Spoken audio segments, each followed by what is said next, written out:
And thanks for joining us again for AM Business. It's another Wednesday. And according to figures by Ghana's telecommunication regulator, the National Communication Authority, Ghana's mobile phone penetration rate hovers around some 127.63%, a figure far above projection by some tech experts. And digital transformation we're witnessing as a country cuts across various sectors and present opportunities to players in the sector.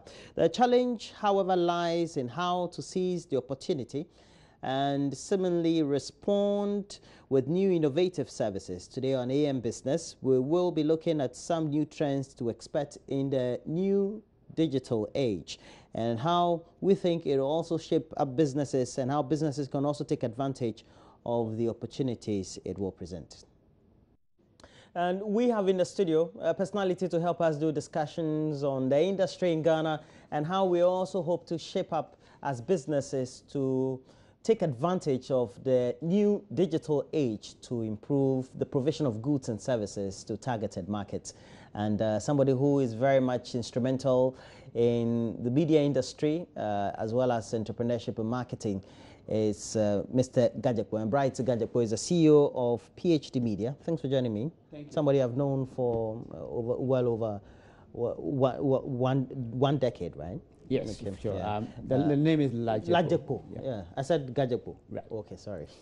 I was saying that before. But if we have to look at the traditional way that retailing is undertaken, how has the new media or perhaps the new digital age seemingly seem to have shaped the retail sector, the retail goods and services? Right. Digital has brought a lot more convenience, to the consumer.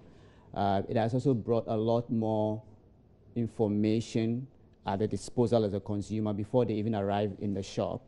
So on their phones or on their computers, they could go online and basically check out prices, check out what is available in store, and compare prices before they actually walk into your retail outlet, which is the physical brick-and-mortar retail outlet, if they are not doing all the shopping online. So in Ghana, there's growth in the online space, and e-commerce is gathering pace because of e-money services getting traction. So you find out that in Ghana, it's a combination. In other places, it's a total shift, like in Asia, Southeast Asia, and parts of Europe. A lot of shopping is done online, and delivery is done. But we have a situation where the retail space has to be looked at, just like the video said, as a place for experience. And so people go to the retail space to actually check and compare prices in the store from their phones, and basically also look for recommendation and approval from friends and family before they go ahead and buy. So basically you're saying we have platforms or perhaps markets now where customers can window shop. Right. Can window shop using the digital media. Absolutely, and there are technologies that actually encourage that so much. There's a QR code which came out some years ago in Korea, and it's spread out.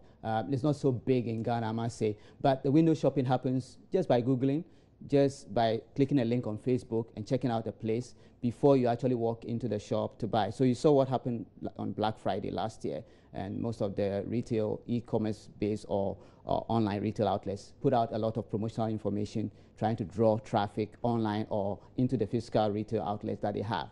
So the emphasis actually should be on convenience plus experience. And the basics, get the basics right. The shop and the store online or on ground must deliver some basics so the person comes in and their convenience is confirmed as they assumed or expected.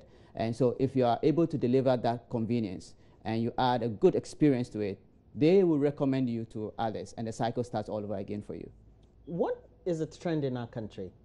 Of course, I'm able to order things online and deliveries are made to me in my office, but it's something psychologically I'm thinking is because I have a very good location where my office is, etc. And so I'm very much reachable. But what really is the trend? Well, I think it's gradual, but the trend really is that people are getting things delivered to them at places in mostly urban areas. Okay. And you can imagine that in the peri-urban and rural areas,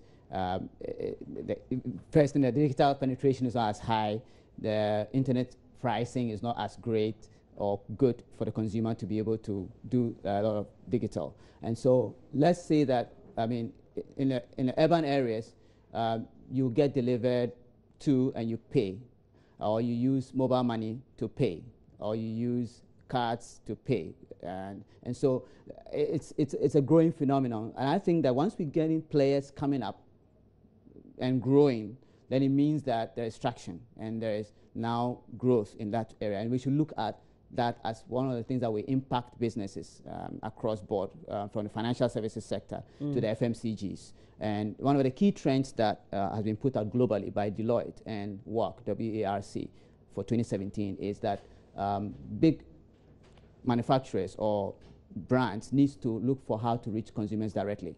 It's different from direct marketing that we used to know. But this one, you need to, because consumers now have their own space.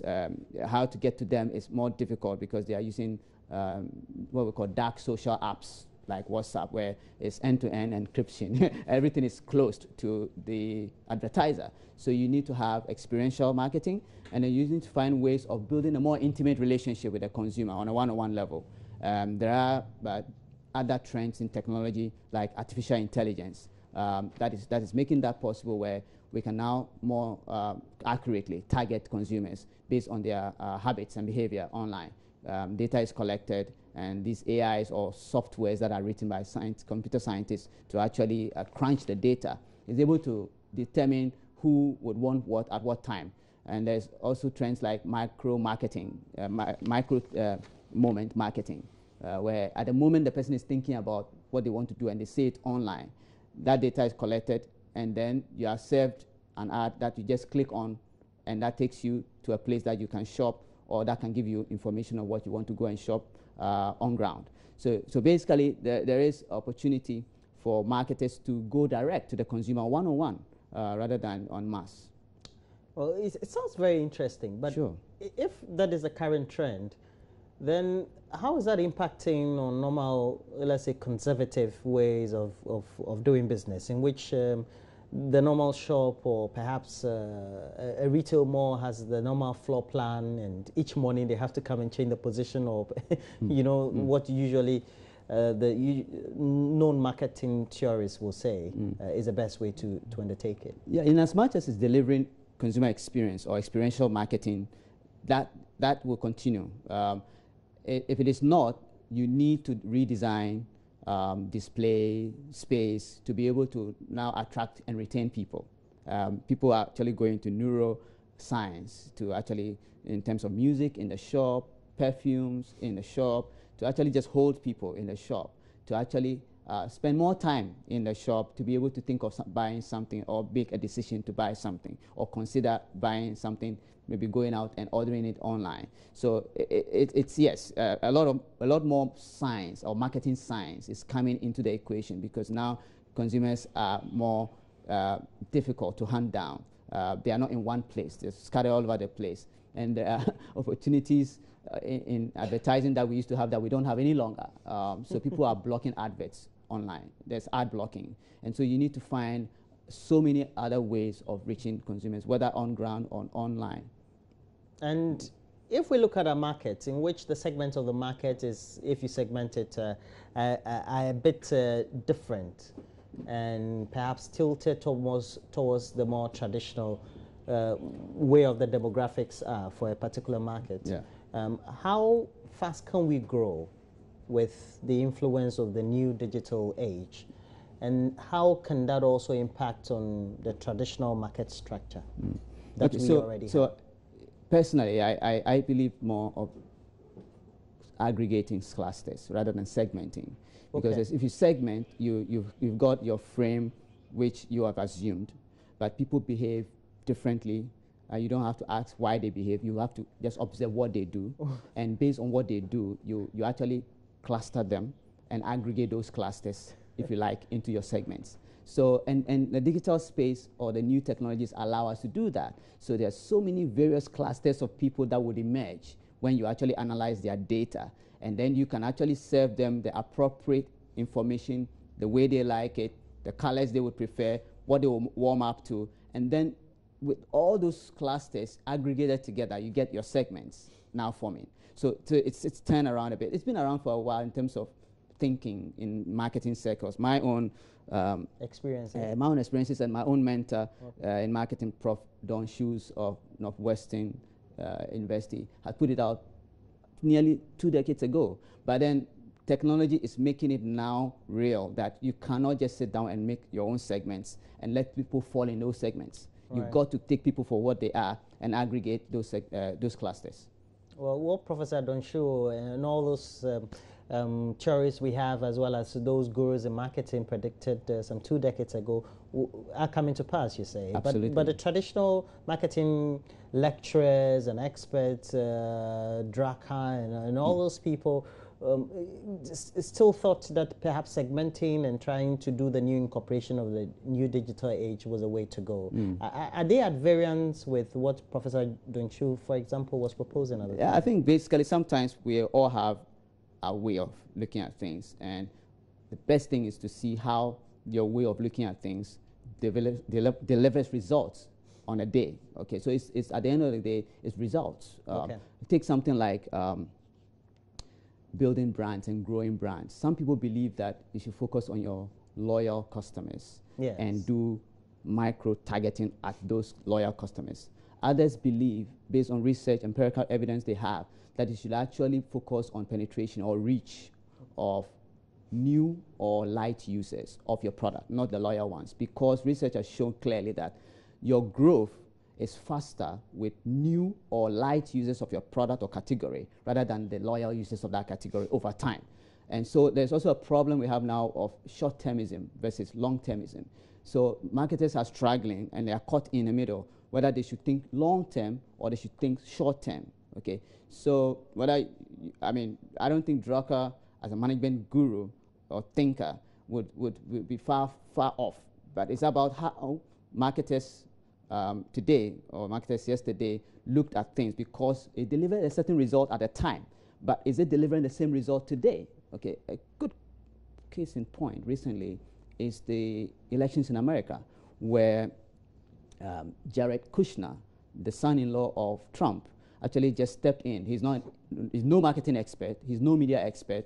He just looked at return on investment, and he looked at return on investment per state and asked whether he could have tools from Silicon Valley, and those were developed and deployed. AI was developed and deployed for him by Analytica, which is one of the good AI agencies in the US. And they use a lot of analysis, state by state, to actually win the election, even though they lost the popular vote. So it depends on the kind of result you want to get. You can use the old way of doing things.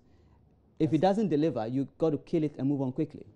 Now, and we're focusing our attention mainly on our markets, because we know the market we have in Ghana is peculiar to the sub-regional market and perhaps the larger chunk on the continent. Right.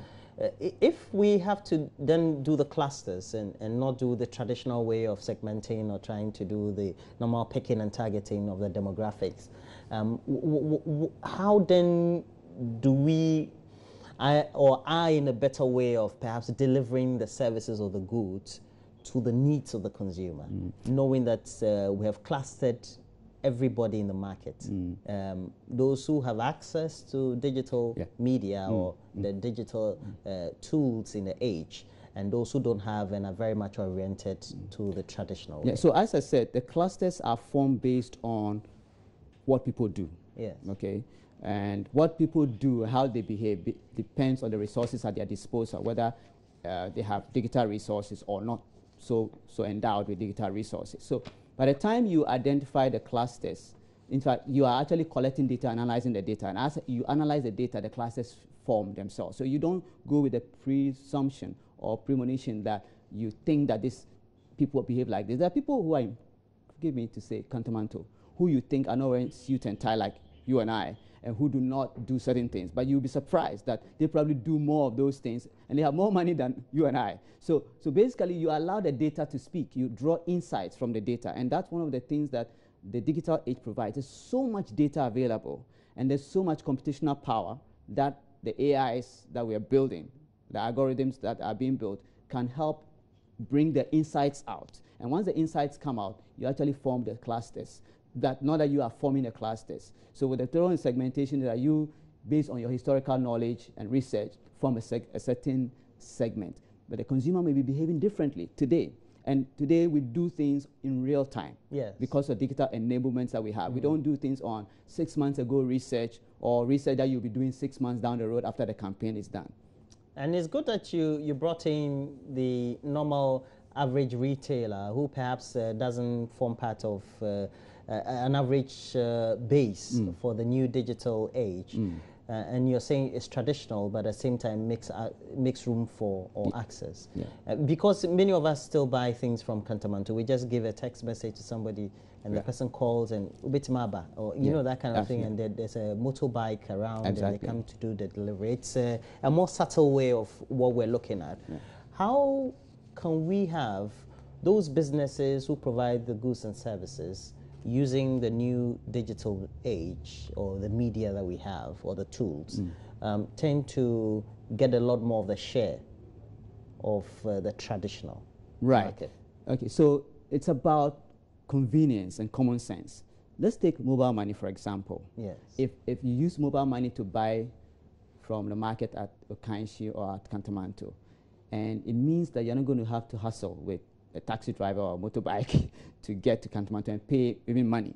But you just send money from your wallet to the other person's wallet, and the product is delivered because you've made payment. It makes more sense and is more convenient. So if these people position themselves to deliver a lot more convenience, and there's assurance of security of the transaction, I'm sure the consumer would make their decision, and the results will show that this is happening, or it's not so much happening. We all become very skeptical about new technology. And so you see the traction that mobile money has gained over the last 5 years. Definitely. Phenomenal. And we're looking at this year as a year that mobile money will really come into its own, and our economy will finally head towards the cash-light economy that we have always been talking about. And it's good that you mentioned mobile money, because we use that. For example, the last time I wanted to buy some false vest from Kantamanto, for example, and I had to send a text message, just the normal SMS, not even the WhatsApp, etc., to a retailer who, of course, go to scrambles in the morning through the bills and tend to, and I got access to whatever product it is that I wanted. He brought samples, I looked at them, and if I liked them, and then I took them back. It's made transactions a lot more easier. Absolutely. Is it going to be a lot more easy going forward? No, I think it's going to penetrate more. There's going to be more traction and growth. Okay. In a place like East Africa, M-Pesa, which is actually the Africa case study that we always refer to, I hear even Shoe Shine people prefer the M-Pesa payment rather than the cash payment from you, because there's security there, because then he's not holding cash. Nobody can attack him and collect the money from him. So as convenience shows up in terms of the key benefit of mobile money, more and more people will move towards mobile money. So there are churches now taking offering with mobile money. Okay? They are? They are. Not in my church. No, okay, so in my church, you can pay online your Sunday offering. Which is your church? Okay, ICGC, Christ Temple. Sir? You can actually pay from your mobile phone whilst in church. Mobile money collection. Yeah, or other mobile payment platforms. Okay, because it's about convenience. Yes. You may not be in Ghana. We do live broadcasts online, and people watch from all over the world. If they want to contribute, because they are in their room or their hotel or in a place where they cannot donate or do an offering, but there's an enablement with technology, with Visa card or any e-transact process, that they can pay and do their offering without having to take cash out of their pocket. So if you forgot to take cash into your pocket before you went to church, but you can actually pay from your phone, it's very nice and convenient that you can pay from your phone. There are people who are paying funeral contributions from mobile money. from their phones. WhatsApp groups are being formed every funeral nowadays. So within the WhatsApp group, there's contribution going on, and people are reporting on WhatsApp that they've paid contribution. So in our society, there's so many things we do apart from the big transactional things that we know about, school fees and other big ones. There are small things we do socially that technology can so much become an enabler and a leveler of the playing field, and actually reduce cost and time that we spend. Just like we talk about a lot of infrastructure that we don't have in our country that you should build, digital or technology infrastructure is also key to making sure we save money and time and grow our economy much, much faster than it is growing at right now. Oh, very interesting as it is. But if we're going to have a lot more transactions using virtual means, yes, it also means that we're talking about impact. And if we can't see, how can we perhaps quantify what impact it has on the economy? Okay, so in terms of correlation, there's analysis that has been done. For instance, for Facebook, for every 10% growth in a country's penetration or use of Facebook, there is a correlated percentage growth in GDP.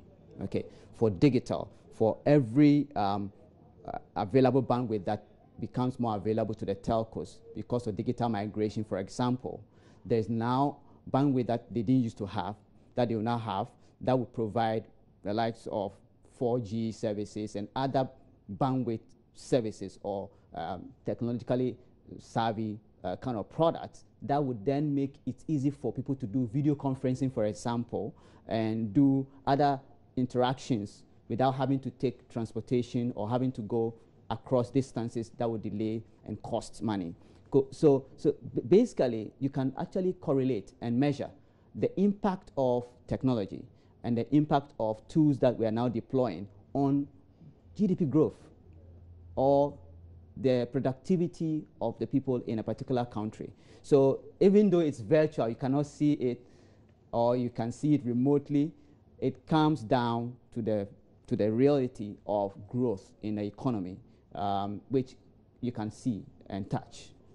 I see. Yeah. If we have to use a lot more of mobile money and other means of e-payment, it also means that we need to diversify. Right. How can we mainstream that into the regular financial system? Yeah, so the banks are now woken up to the reality that there's change, okay? And they have to move and talk to the telcos. And the telcos cannot become banks overnight. Neither will the banks become telcos overnight. So there must be that collaboration so that they all do what they do best, provide platforms that they provide best, to work together. And working together means that we are actually meeting a consumer at the point of their need, and we're making life much easier for the consumer. And so gradually to become mainstream. So contrary to the fear that the banks are going to lose business because of the telcos participating, in places like Kenya, again, the case study of M-Pesa shows that the uptake has actually benefited the banks over time, where now people are asking for more financial services from the banks, who are better placed to provide those financial services like savings, like in loans. Even insurance companies are benefiting. Now there's insurance being provided by micro insurance being provided by the telcos, but they work with insurance companies. They partner with insurance companies. So the same way, the banks will also partner with the telcos, as we have seen in our market happening, and a lot more loans can be given, micro loan services can be given via technology platforms that the telcos will provide. So basically, I think that working together, they can mainstream these services. Well, it's good that you mentioned the subject of the insurance, because my insurance company just informed me about a month ago that if I default, just in any case, in my premium payment, I can pay through mobile money. Absolutely. But the first thing that came to mind was how they were going to verify whether I was the one paying. Okay. And and they said that instead of just using the number, I'm going to use my policy number to do the transaction. Absolutely. So it's just a matter of writing a code, right? Yeah. So computer people, and then this can be verified very easily. And so even beyond just paying your premium, they're actually selling insurance to you on the phone. As we know, the product does exist. And there's so many more products that can exist in the space that is the traditional space. The banking hall, as we know it, would no more be a place where we have to go on every day and do every little transaction in the banking hall. The banking hall now becomes a place where you go for meetings and discussions on maybe a loan that you want to discuss terms for and payment plan for, and other bigger transactions that our entrepreneurs need to have time given to them by the banks. So the teller, the person at the teller may have to become somebody who goes out to sell products and services rather than sit there and dish money out. Over time, the brick and mortar business of the banks will have to be re-engineered and redesigned and realigned to serve a different kind of purpose than it used to serve. Looking at the current orientation of the way retailing and then the way provision of goods transaction payments are going. Yeah. And over time, in evolution, we've noticed that each time there's an increment, there's a deployment, there's an introduction of new technology. Right. It could be from the agrarian age or the industrial revolution days, etc. Yeah. People have always revolted, or perhaps been very much not receptive. Yeah. And we're seeing that. And in the current age, it's called artificial intelligence. Absolutely. Okay. Are there not those fears available? Yeah, and are they not real? No, they are real. But the thing is that there's a place for human beings in the world's development, and it's not unlimited. What you can do with your head or what you can do with your muscle is limited. But what the machine can do, depending on the level of technology available, can go beyond your strength. So the Industrial Revolution I referred to, what happened was that it got to a point where manufacturing got to a certain point where human beings can no more physically using their muscles carry things on the factory floor. So robots had to be brought in to make sure car manufacturing and other heavy manufacturing is done by robots and faster than human beings would do. Same thing today. The AIs that we have are calculating and doing computations that we cannot do with our heads. And so they're taking over the trouble that we cannot do with our human brain alone at the space at which there's so much information that needs to be crunched. And if you're going to depend on a human being doing all that with their computer, it's going to be slower.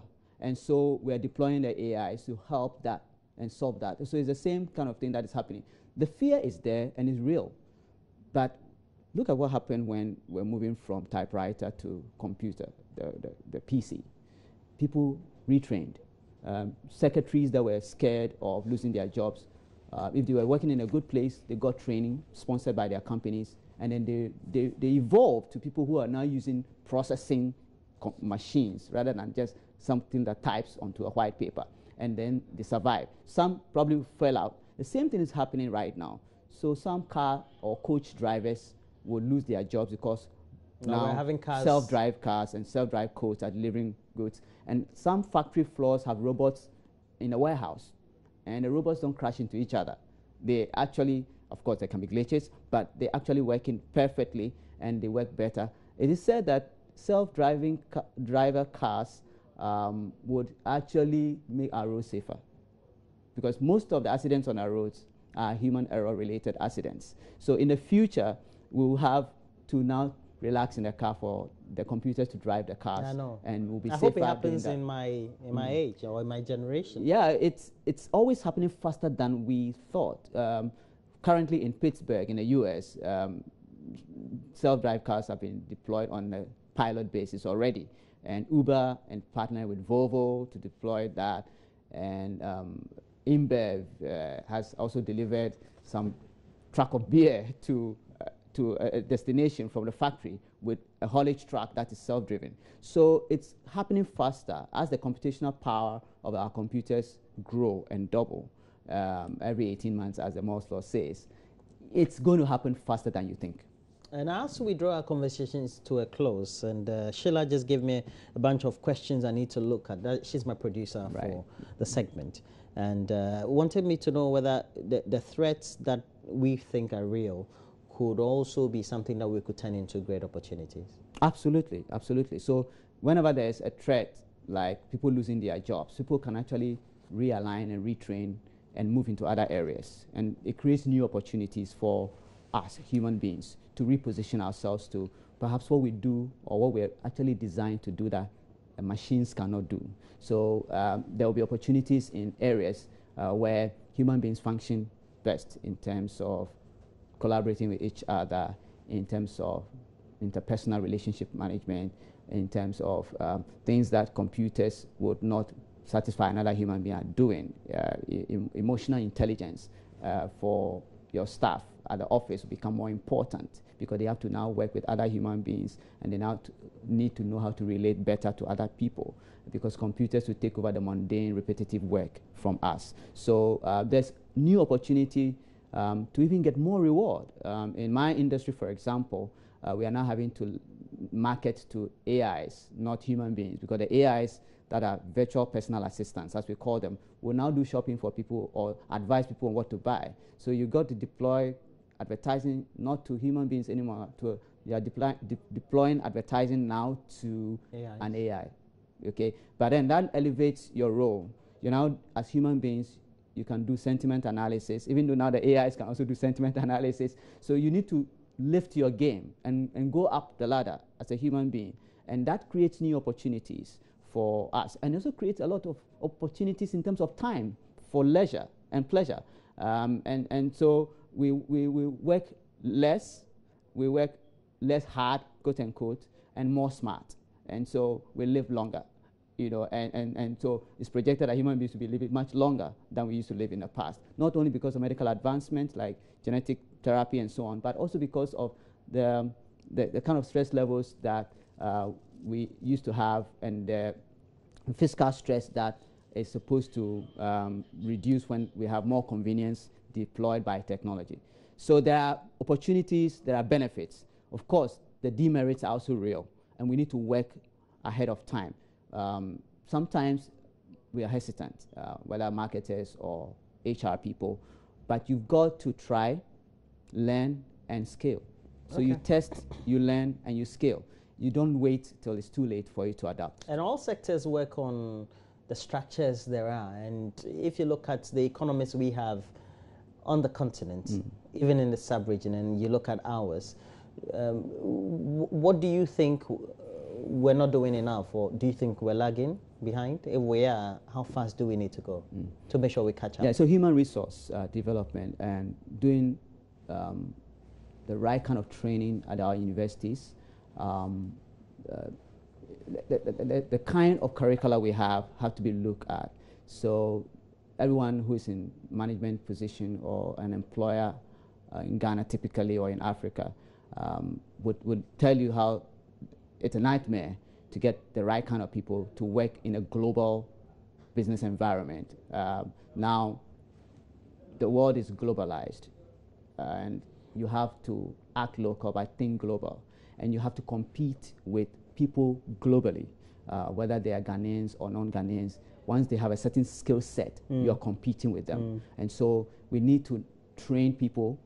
We need to invest more in training, both at the workplace, and redesign our training programs at the universities to more reflect the soft things, leadership, okay? The soft skills, rather than just the hard book by rote and chew poppers and forget that people do. You need to be broad-minded, so you don't want to do science and know nothing about the arts. So you can actually relate across. So we need to redesign our educational curricula to get people to be more broad and general, more general than narrow, as the kind of some of the. So it's challenging. Human resource is a challenge, and that's where the biggest competition is now globally. When I was growing up, it wasn't so much of a big issue. When you leave school, you are not going to compete with somebody from another country in Asia or another country in North America for the same job. But if you work for a multinational company today, you and I know that you're competing with everyone around the globe, and you have to be able to win that competition to survive and keep your job. Great. Thanks for joining me. My pleasure. And Bright Lajakpo works with PH Media. He's a CEO for the company. I've known him being in the media, advertising, and now marketing industry for decades. And I have to say thank you. So the name is PhD Media. PhD Media. Yeah. Yes, and thanks for joining me. My pleasure. Okay, well, you have a website? Yes, phdmedia.com. Okay. And you can see the global page, and then you can come to the local Europe, page, Middle East, and Africa, where Ghana is. Yes. All right. Right. Thank you, and thanks for passing through. My pleasure. And that's it for AM Business this morning. Please, you have to join us same time next week, Wednesday. We'll have great conversations on many subjects confronting you and your business.